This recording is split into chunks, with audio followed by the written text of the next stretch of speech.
Physical chemistry को 21 days में कैसे मास्टर करना है। अगर अभी से स्टार्ट करते हो तो बस लग जाओ यार, 3 महीने घिस के मेहनत करो। स्टेप नंबर 1, पीवाईक्यू एक बार देख लो। 5 साल पहले के जो पीवाईक्यू हैं, किस चैप्टर से किस टॉपिक के क्वेश्चन ज्यादा उठे हैं। लेक्चर जब ले रहे हो तो फॉर्मूला चार्ट साथ साथ में बनाओ। उसके बाद प्रैक्टिस शीट 100-150 पन्ने की ही से भी जहां से पढ़ रहे हो वहां से प्रैक्टिस शीट सॉल्व करो। Hello everyone, welcome you all on my YouTube channel. आज का जो टॉपिक है दैट इज कि फिजिकल केमिस्ट्री को 21 डेज में कैसे मास्टर करना है। अब देखो बहुत सारा मतलब इसमें भी बोलोगे कि 21 डेज में फिजिकल केमिस्ट्री कैसे कंप्लीट करना पॉसिबल है। टीचर्स तो 4-4 महीने 6-6 महीने पढ़ाते हैं, तो यार उनके पास सब टाइम होता है, तुम्हारे पास टाइम नहीं है। फिर भी अगर जोश है तो कुछ भी इम्पॉसिबल नहीं है, सब पॉसिबल है। जब जागो तभी सवेरा। अगर अभी से स्टार्ट करते हो तो बस लग जाओ यार, 3 महीने घिस के मेहनत करो। एक एक करके सभी चैप्टर्स का मैं लेकर आ रही हूँ कैसे कंप्लीट करना। बस इस अप्रोच को ना ब्लाइंडली फॉलो करो, इस रास्ते पर बस चल जाओ यार। सारी सामग्री तैयार है, बस खाने की देर है। नीट में सबसे पहली बात, नीट में क्वेश्चंस फिजिकल केमिस्ट्री कैसे आता है, क्या लगता है? इजी है, मीडियम है, हार्ड है या हार्डेस्ट आते हैं?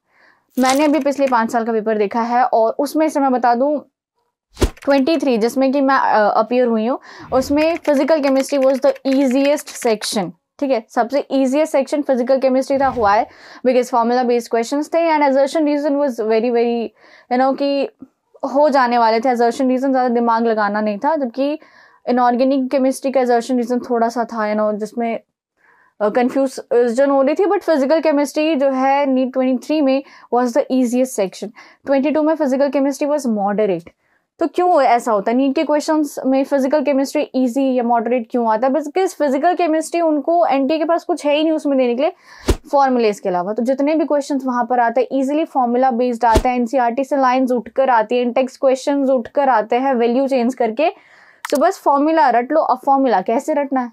फॉर्मूला रटने के लिए प्रैक्टिस करना है। ये नहीं कि जस्ट तुमने फॉर्मूला रट लिया, एक चैप्टर के 50 फॉर्मूले रट लो तुमसे क्वेश्चन बन जाएंगे। नहीं, उस फॉर्मूले को रटने के 2 तरीके, या तुम फॉर्मूला रट लो, पढ़ के रट लो, और दूसरा प्रैक्टिस कर करके उस फॉर्मूले को दिमाग में प्रिंट कर लो। ये जो दूसरा तरीका है ना, इसको फॉलो करना, क्योंकि पहले तरीके से ये थ्योरी वाला क्वेश्चन पेपर नहीं है। पहले तरीके से तुमको अप्रोच नहीं आएगा, तुमको प्रैक्टिस नहीं आएगी।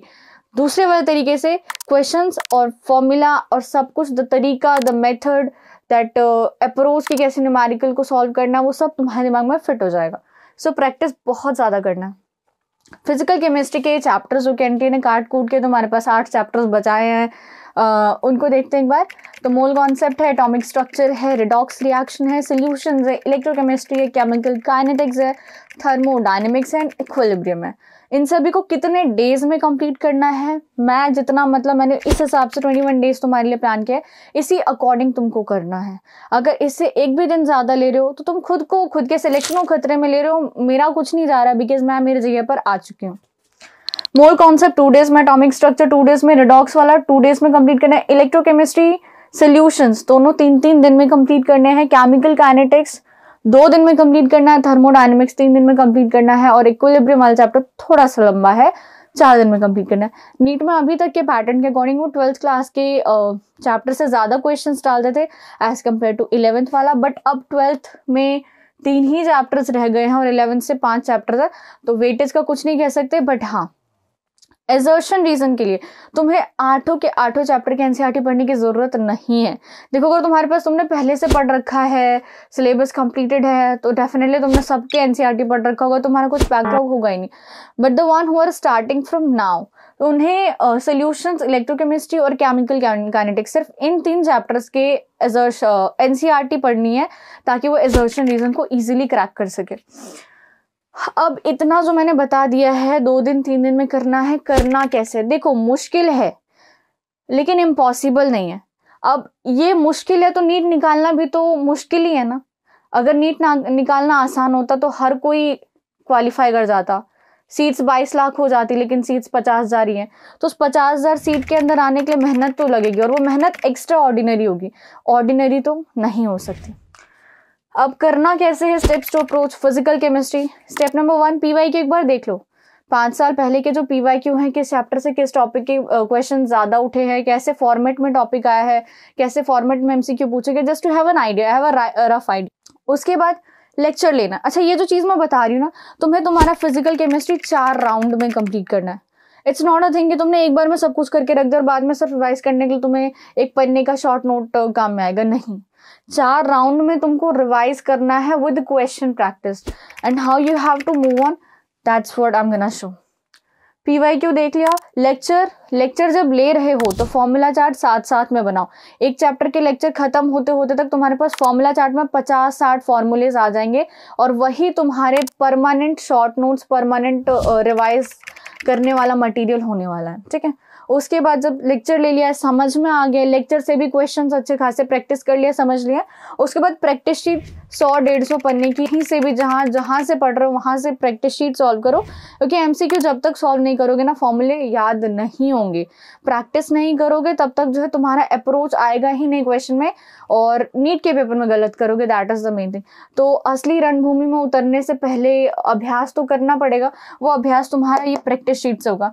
मैंने कहाँ से किया था, तो उम्मीद बैच जो PW में था, फ्रीली वाला जो सेक्शन था उसमें प्रैक्टिस शीट करके आता था, 100-150 क्वेश्चन आते थे, तो मैंने उसको प्रैक्टिस किया हर चैप्टर के क्वेश्चन को। बाकी तुम जहाँ से पढ़ रहे हो, जो बुक है, जो मॉड्यूल है, वहाँ से 100-150 क्वेश्चन उसी दिन प्रैक्टिस कर लो, ठीक है। उसके बाद अब PYQ भी सॉल्व करना है, और उसके बाद टेस्ट जो है, टेस्ट तो डेफिनेटली देना है। टेस्ट में जो क्वेश्चंस गलत होते हैं उसको लिख लो, और रिवाइज करने के टाइम पे 2nd, 3rd और 4th राउंड में जो है रिवाइज करने के टाइम पर उन गलत क्वेश्चंस को, उन डिफिकल्ट क्वेश्चंस को एक बार जरूर रिविजिट करना है, ठीक है। और कोशिश करना कि अगर कहीं पर तुम्हें कंप्लीट फिजिकल केमिस्ट्री का लाइक टेस्ट पेपर मिलता है तो उसको जरूर देना, क्योंकि उससे क्या होता है ना, सारे फॉर्मूले, सारे चैप्टर जो एक जगह दिमाग में कॉन्वर्ज होने लगता है। Otherwise you will be distracted, you will be diverted, ये फॉर्मूला यहाँ पे था, ये फॉर्मूला यहाँ पे था, ठीक है। सो ये हो गया फर्स्ट राउंड में। फर्स्ट राउंड में तो मैंने NCERT का कुछ नहीं बोला है करने के लिए। सेकेंड राउंड में क्या करना है, सेकेंड राउंड में तुम्हें रिवाइज करना है। रिवाइज किससे करना है, जो फॉर्मूले चार्ट तुमने फर्स्ट राउंड में बनाया था उसी को पढ़ना है, रिवाइज करना है, फॉर्मूले याद करना है। उसके बाद क्या करना है, उसके बाद NCERT के जो इंटेक्स्ट क्वेश्चंस है उसको सॉल्व करना है, ठीक है। ये हो गया सेकेंड राउंड। अब थर्ड राउंड में क्या करना है, ये जो राउंड्स है ना, ये मतलब कि जैसे ये राउंड तुमने खत्म किया 21 दिन में, 21 दिन के बाद तुम जो हो ये सेकेंड राउंड शुरू करोगे। सेकेंड राउंड को तुम 10 दिन में खत्म करो या 5 दिन में खत्म करो, that depends on your strategy. Third तो सेकेंड राउंड में तुम्हें एक और बार NCERT का फिजिकल केमिस्ट्री रिमाइंड हो गया। थर्ड राउंड में क्या करना है, अगेन जो गलत क्वेश्चंस हुए थे, जिसको तुमने संभाल के रखा हुआ था, उसको रिविजिट करना है, फॉर्मूला चार्ट फिर से रिवाइज करना है, और अब बैक एक्सरसाइज के क्वेश्चन सॉल्व करना है। देखो 90% ऑफ द श्योरिटी मैं ले सकती हूँ कि जो NTA पेपर सेट करता है, या जो हमारा ये अथॉरिटी पेपर सेट करता है, वो NCERT के ही क्वेश्चंस को मॉडिफाई करके, उन्हीं की वैल्यूज को मॉडिफाई करके असली नीट के पेपर में डालता है। सो बेस्ट इज ना कि to have a grip on the intext questions और द बैक एक्सरसाइज क्वेश्चंस पहले से, ठीक है। थर्ड राउंड में बैक एक्सरसाइज। अब तुम्हें NCERT मतलब फिजिकल केमिस्ट्री 3 बार रिवाइज हो गई। चौथी बार में अब कोई भी टेस्ट तुम देने जा रहे हो, मान लो फुल सिलेबस टेस्ट है, मान लो पार्टली टेस्ट है, कोई सा भी टेस्ट है, उस टेस्ट में विजिट करने से पहले, उस टेस्ट में अपीयर होने से पहले फॉर्मूला चार्ट को रिवाइज कर लो। कौन से फॉर्मूला चार्ट, जो तुमने फर्स्ट राउंड में बनाया था। सो हियर की यहाँ पर कैसे तुमको जो अपनी फिजिकल केमिस्ट्री पर अच्छी कमांड बनानी है, इस हिसाब से फॉलो करना शुरू करो। और जितना मैंने डे यहाँ पर दिया, 21 दिन का मैं मान के चल रही हूँ, तुम 25 दिन में खत्म करो, 26 दिन में खत्म करो, बट यार करो, ठीक है। और NCERT सिर्फ और सिर्फ इन 3 चैप्टर्स के ही पढ़ने हैं, बाकी का अगर टाइम मैनेज हो पाता है तो just do have a look, otherwise not so important. So hope थोड़ी सी क्वेरी मैंने सॉल्व की होगी। सो मेहनत करना शुरू करो, 3 महीने और रह गए हैं, जम के मेहनत करो, और थोड़ा सा सेक्रीफाइस ये नीट तुमसे मांग रहा है। उसके बाद YouTube will be on my place and ठीक है, बढ़िया से पढ़ाई करो। All the best.